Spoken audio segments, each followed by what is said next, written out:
starting the new series on parenting based on the book of Rav Yechiel Yaakovson.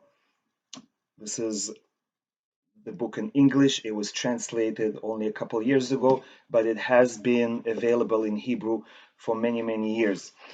Rav Yaakovson is a known and very successful mechanech, means educator in Israel, and he has given a lot of lectures, a lot of guidance to many parents and teachers.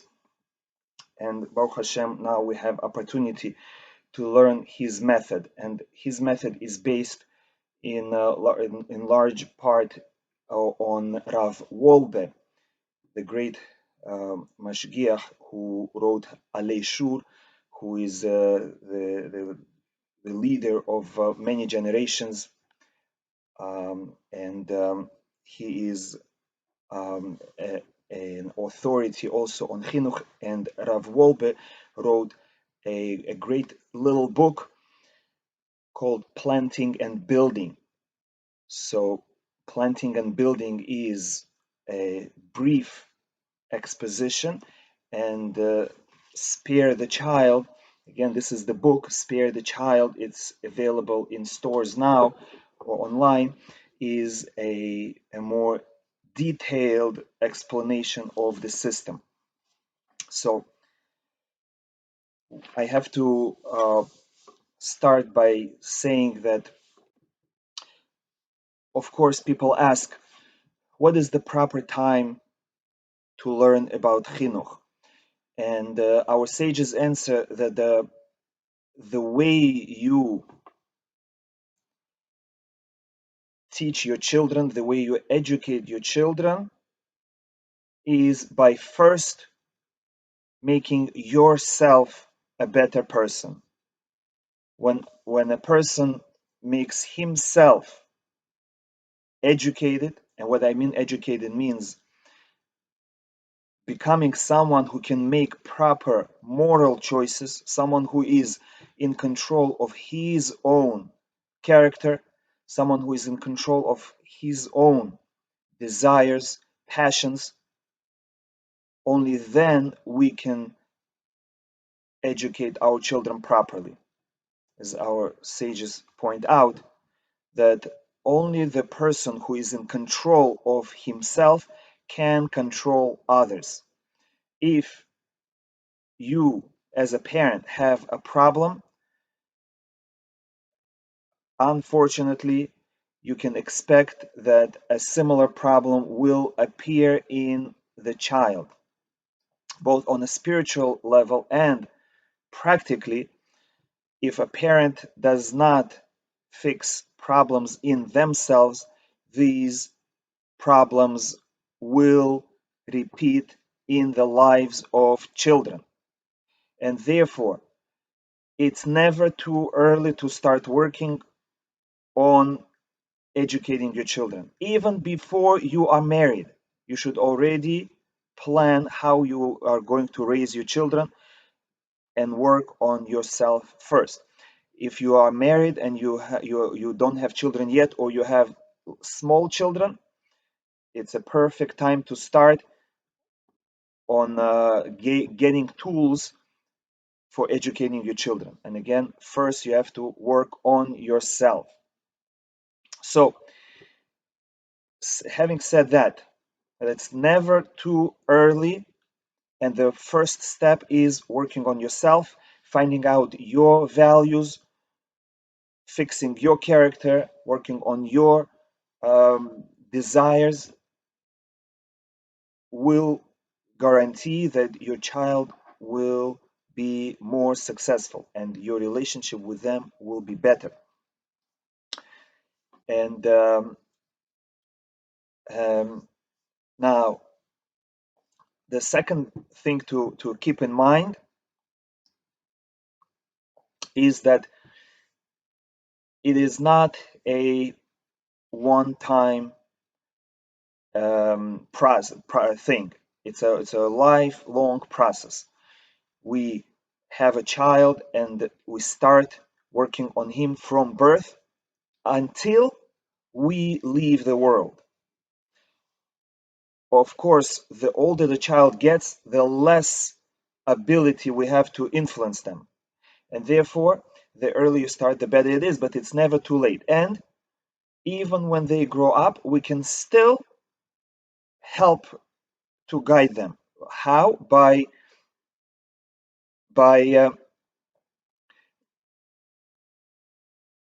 keeping our relationship clean, clear, and therefore they will turn to us for guidance, and in times of need they will come back, or as they mature they will appreciate us as parents more. So even if chas v'shalom a person is not successful at the beginning, he should not give up, never lose hope. The child matures, the child changes, the child may show that he absorbed all the lessons you gave them, and when they grow up and they mature, they will surprise you by doing things and living life the way you taught them. So never turn your back on a child, never let your hands fall. Continue doing, putting in effort, putting in the input into your child constantly. We never know what seeds that we plant will take root and when. Okay, and now let us begin. He has introduction, and I will quickly go through the introduction. Rabbi, before you start, would you like me to go live on Facebook? Yes. For those who just joined, we are learning the book of Rav Yechiel Yaakovson, Spare the Child, that is based on his great experience and in large part on Rav Wolbe's book, Planting and Building. And now we are starting the preface about this book. Recent decades have witnessed dramatic changes in lifestyle and social norms the world over. We know that we grew up in a different culture. Many of us came from a different country. Our parents were not the same as we are.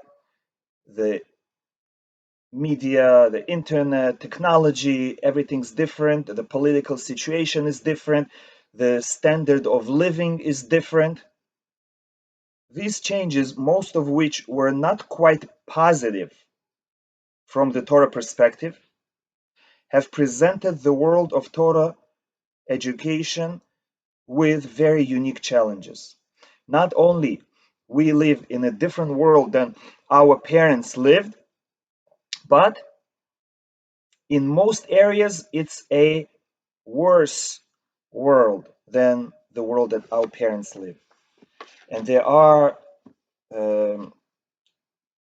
books written on how parents that lived 50 years ago, 100 years ago, did not need any books on how to raise children.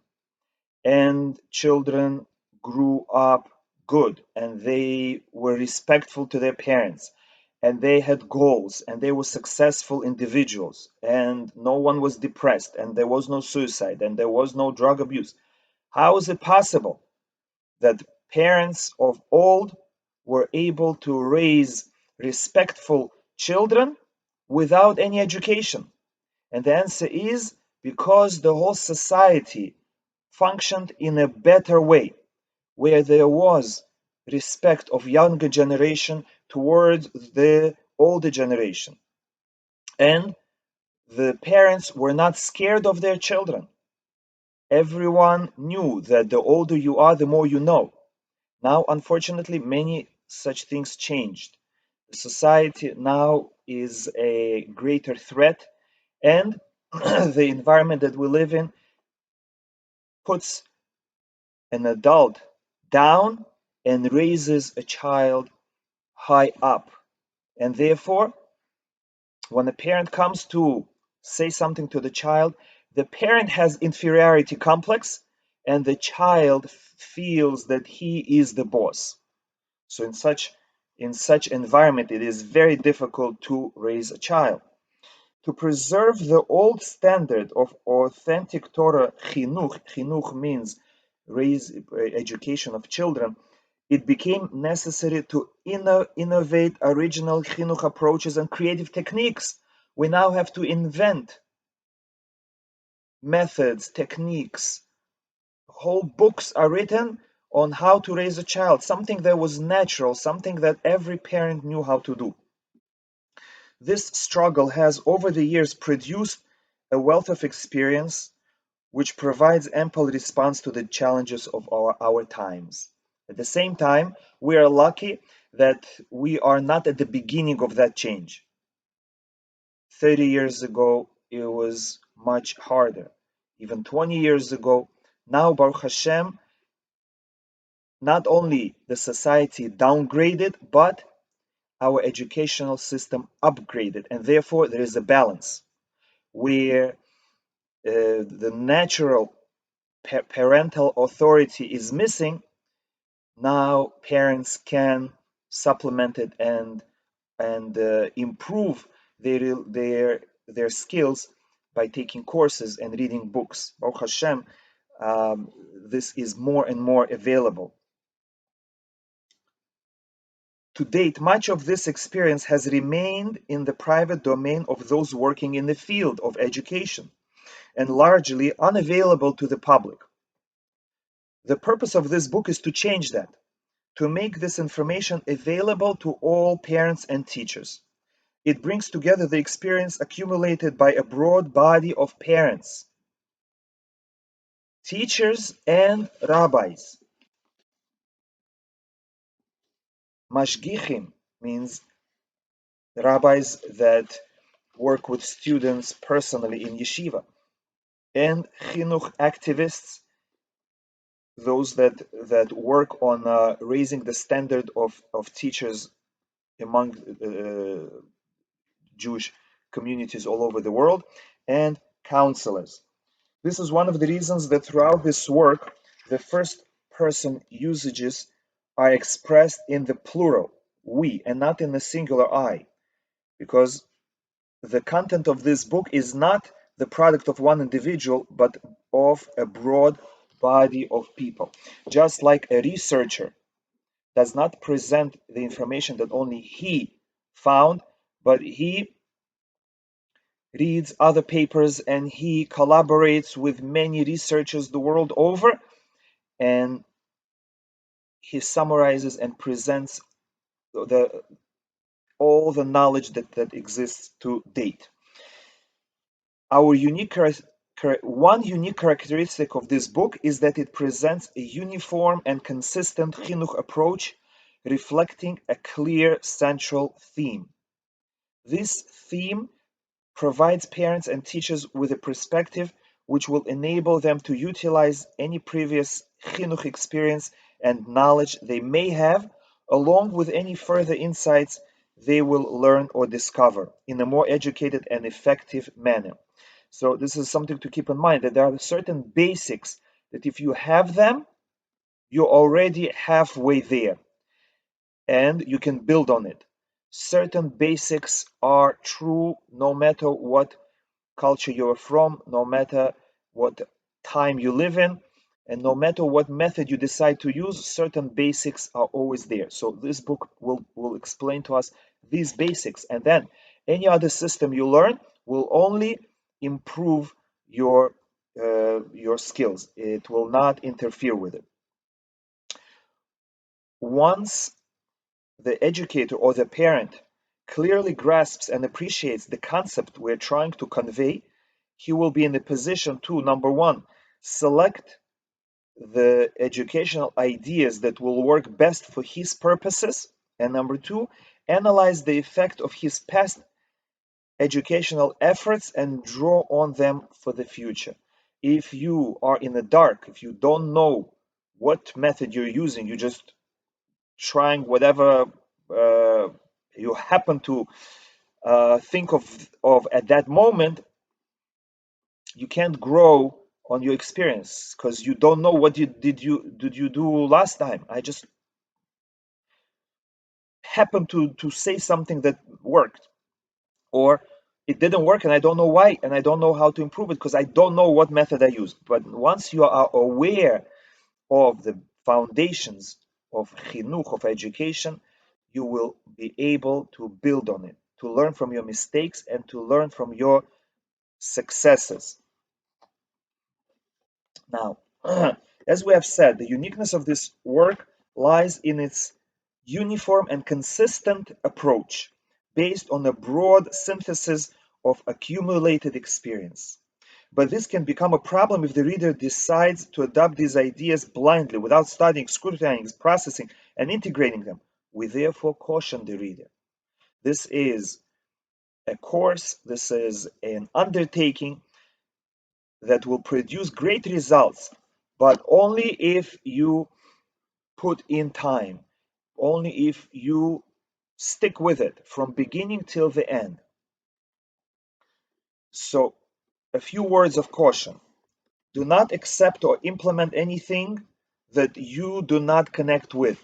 This is a very important idea generally in everything you study. If you don't feel that this is right for you, then don't do it. Because if you don't understand how and why, or you don't agree with it, you're not gonna do it well. And then it will fail, and then you'll be disappointed. If you feel that you have a negative feeling towards it, this method or this system, this idea I can't do on my child, don't use it until you clarify it, until you understand it better. Because chinuch, education, is not a matter of technical skill or a profession that can be learned by mastering information. Our chinuch will be effective only if it comes from us as the product of our minds and hearts. As our sages say, what comes from within your heart will penetrate the heart of your child. And if it's only coming from your brain, it will not have an effect on their heart. They will see and they will despise it. They will say, I know my parent is trying to control me. They're trying to use that system on me, and I don't like it. Nobody likes the feeling that I am a guinea pig. My parent is just using the textbook techniques. Nobody will respond well to it, and sometimes the child will do the opposite. They will say, I know what you're doing, I know what you want me to do, and I'm on purpose not gonna do it because I don't like your approach. You're just doing it without your heart, just your mind, just by rote. You heard it and you're just repeating the information without any feeling, without concern for me as the child. They will not respond well. Our chinuch will be effective only if it comes from us as the product of our minds and hearts. It has to be personal. A mechanech, the educator or the parent, has to operate with a clear perspective of what he's doing and why. He's not a construction worker following instructions and rules. Rather, the educator, the parent, is an engineer who plans the project, understands its needs, and envisions the effects of the measures he decides to use.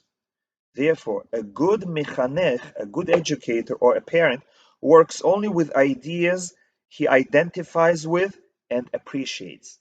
And just like an engineer, even though he has a grand plan and blueprints, but once the project is in progress, he will oversee it, and if he sees that something needs adjustment, he will change the plans. So too, a parent cannot follow blindly the advice, they have to understand it, so that if something doesn't go the way they expected, they can stop, they can rethink, and they can adjust. A person whose chinuch is composed of a mindless application of anything he has heard or read is headed for failure. The fact that an idea appears in print does not just justify its use. Our chinuch, our teaching of our children, should stem from our personalities and hearts, not from books alone. And therefore, just like with everything in life, you learn the same book, but you will understand it differently than other people. And you will apply it differently than other parents, depending on your character, your preferences, and depending on your child. The following quote illustrates this point. And throughout the book, he often quotes parents or students or children or teachers who he guided and counseled, and they um, communicate with him whether something works or not, and they express the concern. So, to tell you the truth, I don't understand you. I'm surprised that you worked so hard to convince my father to tell me that he loves me. Imagine, this is a child writing or speaking to Rav Yaakovson, and he tells him, I don't understand. Why did you tell my father to tell me that he loves me? Did you really think it would help? Did you really think you'd be able to squeeze some warmth out of my iceberg of a father? When he told me that he loves me, I just felt his hate even more. When he said it, his face was as sour as spoiled milk.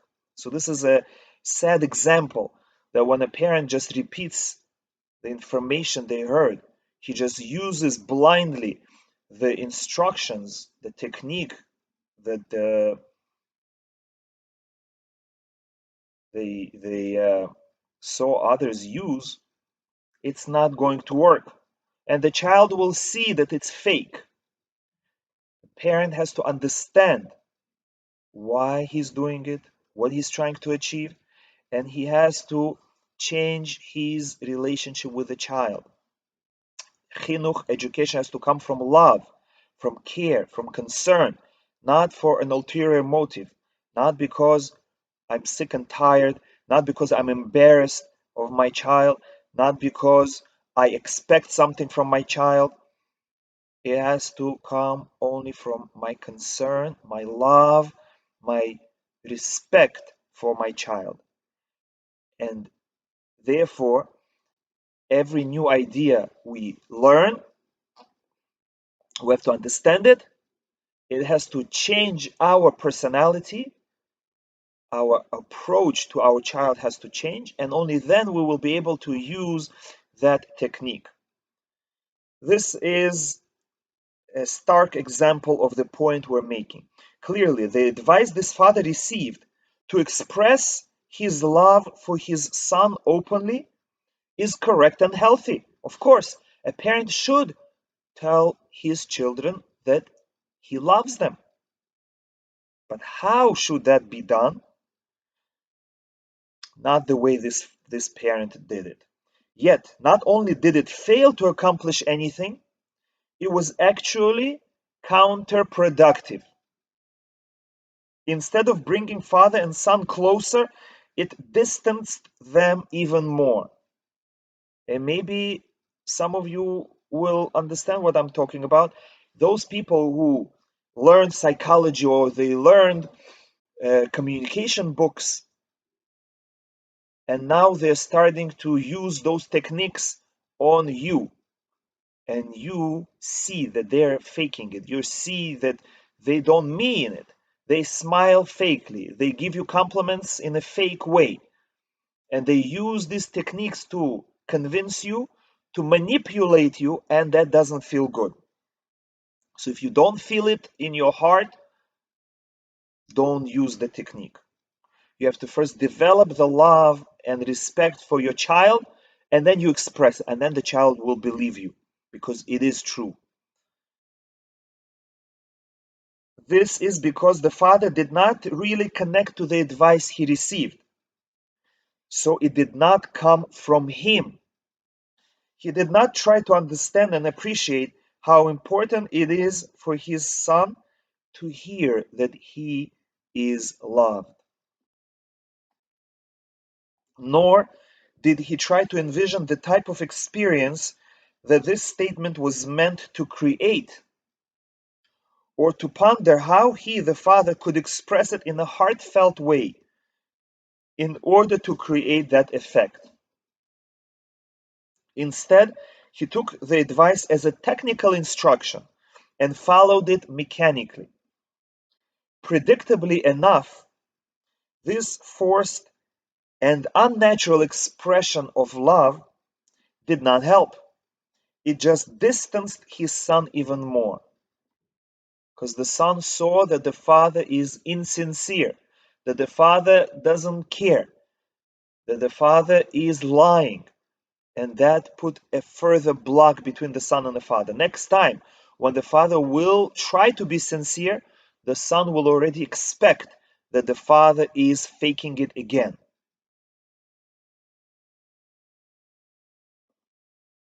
We therefore repeat, and in fact beg our listeners, do not obey the content of this book, but rather learn it.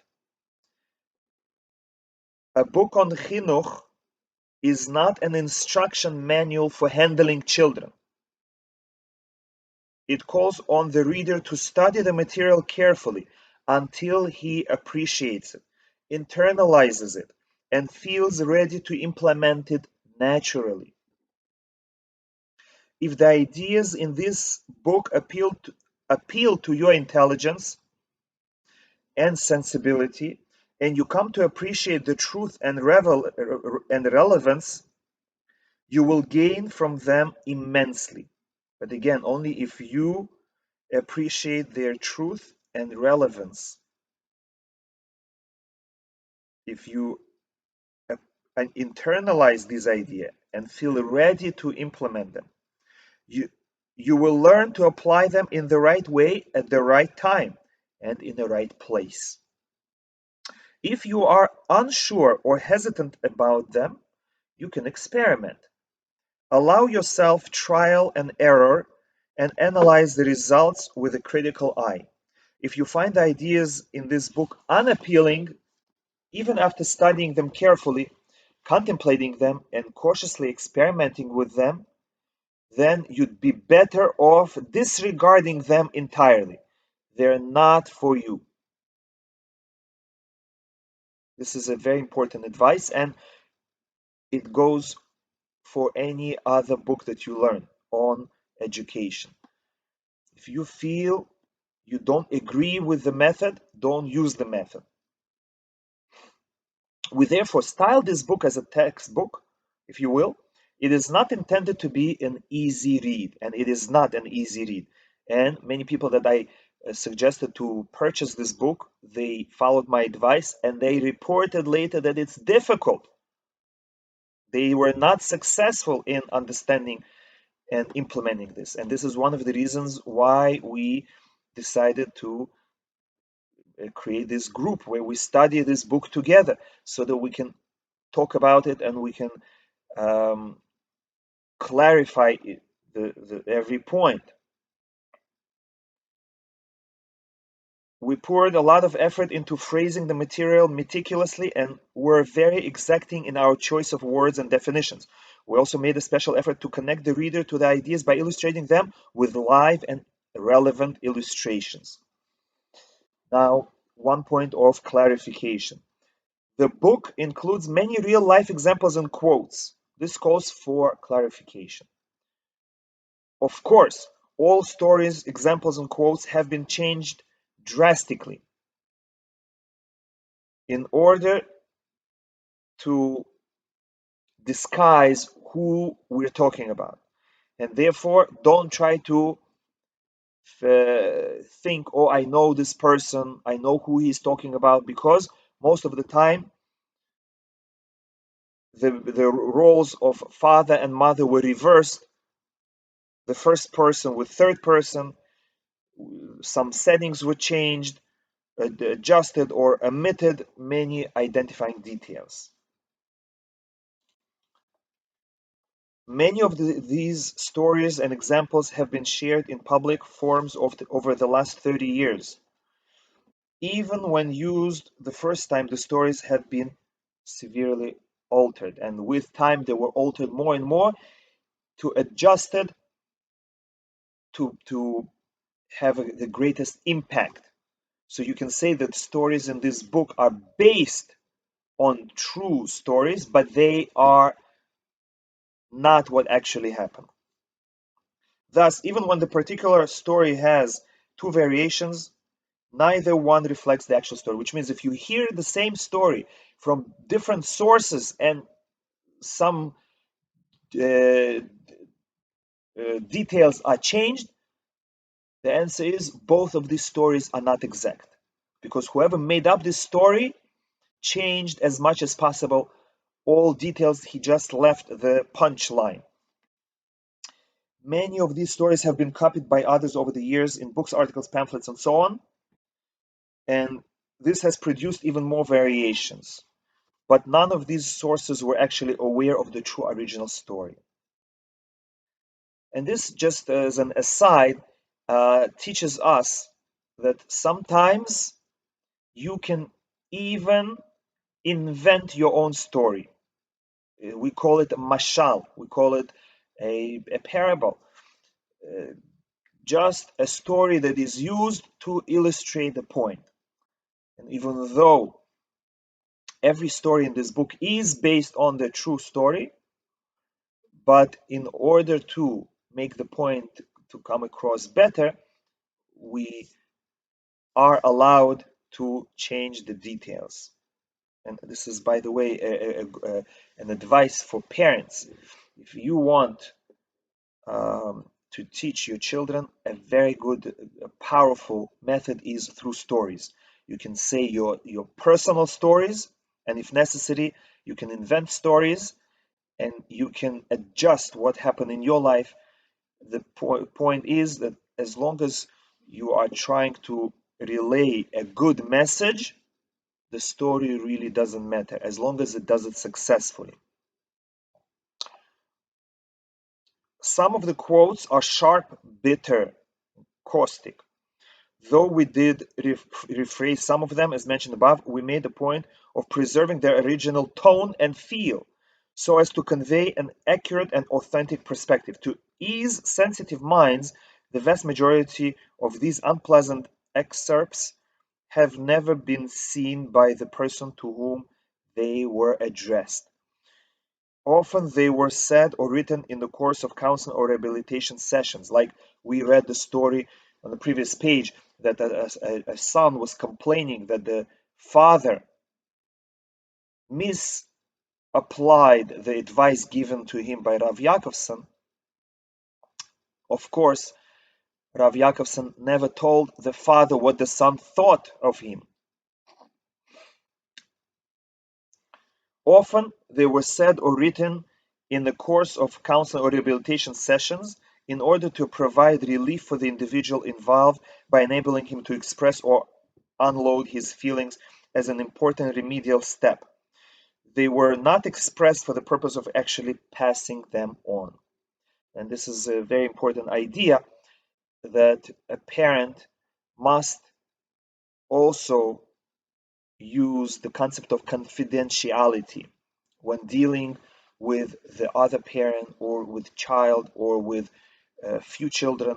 One child should not know what's going on with the other child unless it concerns him. And even the parent, if you can handle the situation and not tell your spouse what the child said about them, that would be better. Okay, now the structure of this book. The crux of the approach presented in this book is the distinction between chinuch, which means education, and control. This is the main point of this book, and that's what we need to understand.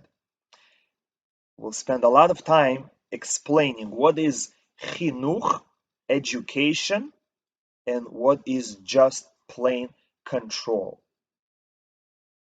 There is a time and place for each one of them. Sometimes we need control, but most of the time we need chinuch, education. Education alone without control is not sufficient, and control alone without education is dangerous. In order for the book to reflect this theme throughout, we have structured the book around this distinction. Part 1 develops and elaborates on the fundamental point, differentiating between chinuch, education, and control. Part 2 addresses the areas of child rearing that come under the category of control, when control is necessary and how to use it. Part 3 addresses the areas of child rearing that come under the category of chinuch, of education. So therefore it's very important not to stop in the middle. If you only learn about control but not education, it's not going to be good. Therefore, try to go through this book from beginning till end, understanding every part of it. By its nature, the subject matter of part 1 is more of a theoretical study than a body of practical instruction. Its purpose is to convey the core chinuch approach rather than its practical implementation. Again, in part 1, we are going to learn the difference between chinuch and control, proper education and control. We're not going to learn specific methods for education and specific methods of control. We will just mention generally the differences of the two approaches. And therefore, it's just as introduction. However, even a reader who is only interested in the practical part of the book is advised to read the entire book from beginning to end at least once. Each chapter builds on concepts and principles that were introduced and explained in preceding chapters. Skipping stages will definitely reduce the benefit of this book and might even result in harmful mistakes and misunderstandings. Okay, now we have concluded the introduction, the preface. And now, with God's help, we start the book itself. This is page 9 of the book, chapter 1, Control versus Chinuch.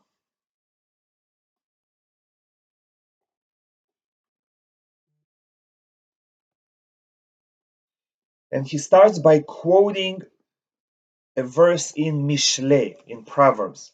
Hanoch lenar al pi darko, gam ki yazkin lo yasur mimenu. Train a child according to his way, so that also when he grows old, he will not depart from it. General idea of this verse is you have to find a personalized approach for each child. Train the child according to his way. Because if you try to break the child, if you try to go against his nature, when he grows up and you no longer exercise control over him, he will throw off everything you taught him and he will go back to his path. But if you allow him to grow in the way that he is designed by his creator, and you just direct him a little bit to a better direction, and you give him tools to succeed with his innate qualities, that will be real education, real chinuch, and he will keep it with him. Why? Because he will realize that it's helping him instead of working against him, and at the first opportunity he'll throw it off. He will see that it's helping him to go in the direction that he wants, to make him more successful. And now he quotes the Vilna Gaon Gra, and I'll read just the English. train the child to do mitzvot so that when he grows old, he will not depart from them. But if you force him against his nature, he will obey you now, since he fears you, since he is smaller, he is weaker. But afterwards, once he is free of your control, he will depart from it.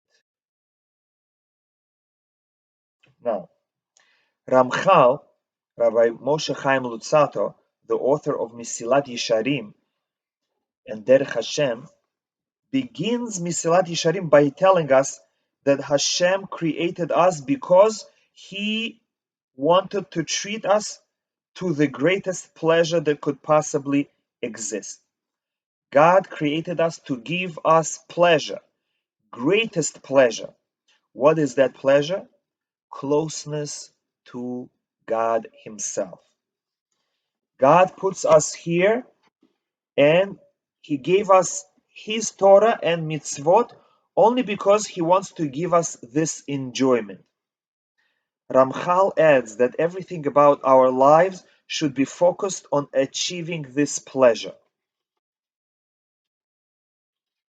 Our goal in life is to be most successful, to achieve the greatest pleasure. And we learn that the greatest pleasure is knowledge of God, closeness to God. Of course, we will only experience the full extent of that pleasure in Olam Haba, in the next world, when we will actually be able to feel the entire reward without any physical limitation. But the process begins here in our lifetime. We cannot truly dedicate our life to the service of Hashem without tasting the joy and pleasure of spiritual life here in this world. Adult servants of Hashem are largely motivated by pleasure and joy that they experience now in their spiritual endeavors. You will be much more successful if what pushes you is enjoyment of mitzvot, enjoyment of learning Torah, enjoyment in doing kindness, much more than the fear. Because the pleasure and joy will produce the feelings of elevation, fulfillment, and closeness to Hashem. If we want to raise our children to become dedicated to the service of Hashem, these feelings are indispensable. Our main focus should be on positivity, on making the lives of our children happy, not fear tactics, not threats. This is the basis of our essential definition of chinuch toward service of Hashem. And that is the things that we do to cause our children to experience joy and pleasure in ruchaniyut, in spiritual life. That's number one. What is proper chinuch? Anything that you do that causes your children to experience joy and pleasure in spiritual life. And number two, what is chinuch? Anything that causes your children to desire spiritual life, and anything that causes your children to learn how to achieve it. You want your children again to enjoy spiritual life, prayer, learning Torah, doing mitzvot, doing kindness. You want them to enjoy it. You want them to desire more of it, and you want to give them knowledge of how to achieve it on their own.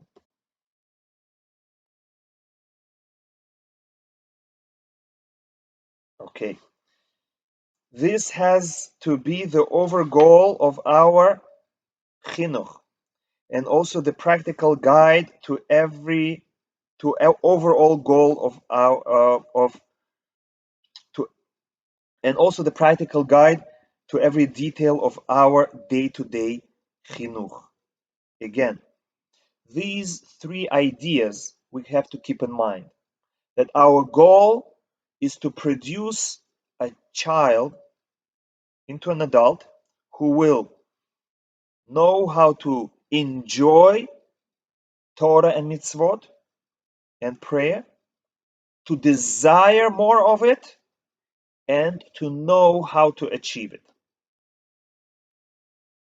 Anything that does not connect a child to the joy and pleasure of avodat Hashem, of service of God, cannot be defined as chinuch.